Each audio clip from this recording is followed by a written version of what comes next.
Beginning of this year with excitement as Egyptians appeared to reclaim their nation, looking towards a more promising future of unity and collaborative effect to their homeland.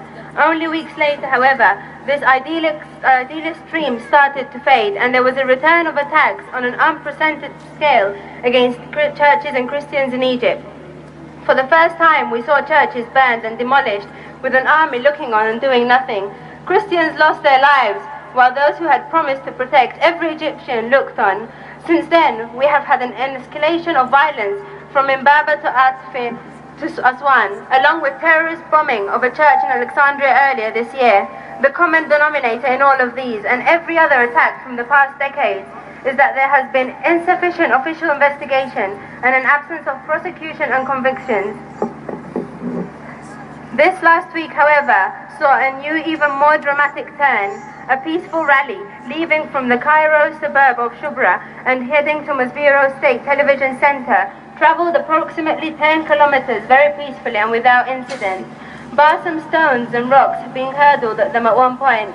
According to report from organizers, there were some 60,000 people there, men, women, children, and young and old people, complete families marching in an orderly manner.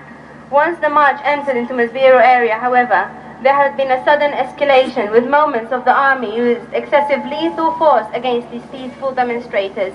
The same army that said in January that it would not fire a single shot against an Egypt citizen and stood by and watched churches burned and Christians killed because it was not in a position to intervene. However, used live ammunition and excessive force in this situation, firing lethal shots to the chest and head, while armored troops carriers were driven directly into crowds, mowing people down and killing many. Even the premature and unsubstantiated accusation by the military were fired from amongst demonstrators, would by no means warrant this level of reaction and retaliation used in armed soldiers. While these facts speak for themselves, the following must be noted and investigated. The escalation of unrest in Egypt has been caused by numerous and until now unresolved attacks on churches and Christians, and these must be investigated, the perpetrators prosecuted, and the situation rectified. Use of this excessive level of force by the military must be investigated by the Supreme Council of the Armed Force, bearing in mind that there has been tens of protests and demonstrations by various groups of the past months that have not met this level of reaction to date.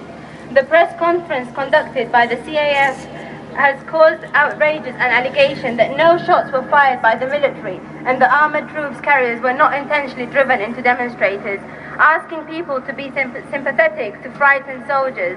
Even if there was no intent, the drivers of those vehicles had indeed caused death and thus must be prosecuted. Furthermore, none of the footage that the incident shows any demonstrators carrying firearms, swords, or cocktail as allies. The irresponsible reporting by state media on the day of the Masbiro incident must be investigated. There were major infringements, including the making premature, inflammatory, and unsubstantiated claims that Christian had been firing shots at the military. Reporting and inflammatory claims had made demonstrators expressing disgust as disloyal protesters attacking the army, and publicly televising insults and profanities against Christians and Christianity. This indeed a turning point in Egyptian's contemporary history, a time in which there can be positive reform and the building of new Egypt that is cohesive and that insists a sense of its citizenship, ownership and responsibility into every Egyptian, ceasing to focus on the person's religion, but more on his or her contribution and accountability to single nation state. Alternatively, this can be a point at which we merrily continue denying the reality of the presence and conflict, leaving unlawful acts unresolved and prosecuted.